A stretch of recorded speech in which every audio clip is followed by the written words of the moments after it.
the bullets are still there. For the dozens of people who remain hospitalized in Las Vegas from the worst mass shooting in modern U.S. history, the onslaught isn't over.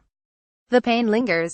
They remain haunted by the uncertainty of their recovery. My fear is that I want progress, you know. I want to be able to walk again. I want to be able to function normally, said Michael Castor, who was paralyzed in the shooting. I'm happy to be alive, that I got out of there, but I want to have a good life going forward, too.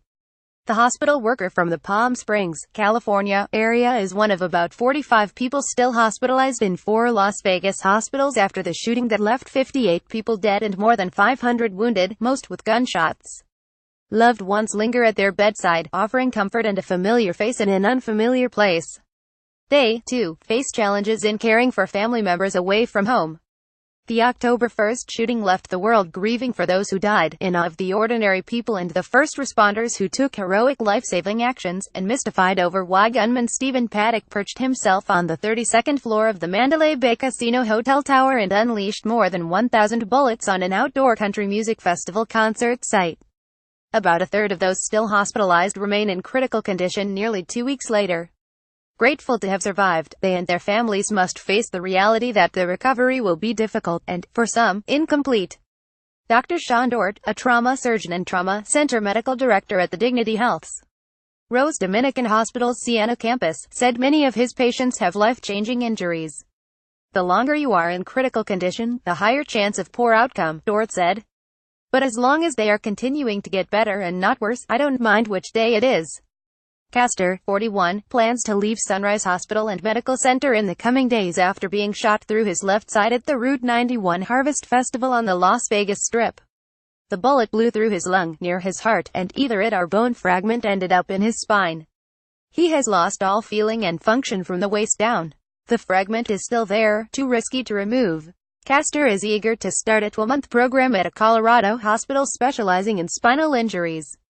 He's calm, even a bit reserved, yet smiles broadly and easily in lighter moments, like when talking about his lukewarm taste for country music. Castor attended the festival with his girlfriend and a group of friends. He pauses with emotion when reflecting on the road ahead and the frightening prospect that he may never walk again. His demeanor turns from laid back to grim. There's no way of really telling, so well just kind of take it day by day, he said. I got to stay positive, you know. Pray, hope for the best. That's what we're going to do. Around the corner at Sunrise, which saw the most patients as the closest hospital to the shooting scene, Regina Fowler, 82, hopes her son will recover enough to return to his job as a firefighter. Doctors told Kurt Fowler, 41, that it could take a year for him to walk again after losing 2 inches 51 millimeters of bone from the bullet that shattered his lower right leg. The Lake Havasu, Arizona, man will likely have to return for treatment to Las Vegas more than 2 hours from where he lives with his wife and 3 kids. His elderly mother hopes he'll be able to get rides from his colleagues. All he wants is just to be able to walk, go back to work and take care of his family, his mother said. He wants to go home. For now, Regina Fowler, who lives in Las Vegas, said she's just focused on being there for her youngest son, the baby of the family. His spirits lift when people visit, but he doesn't want them to stay too long. And he doesn't like sleeping alone in the hospital at night. He called me last night and just said, MOMMM, and I said, yeah, he'll be there, she said with a sigh. I try to stay really strong around him. As for Castor, he's thankful his support network has also been well cared for. His girlfriend, sister, brother-in-law and parents who have come to Las Vegas to be with him have been aided by local businesses that provided them free hotel rooms and food while they focus on him. The night of the shooting, Castor's girlfriend found the help that got him to the hospital.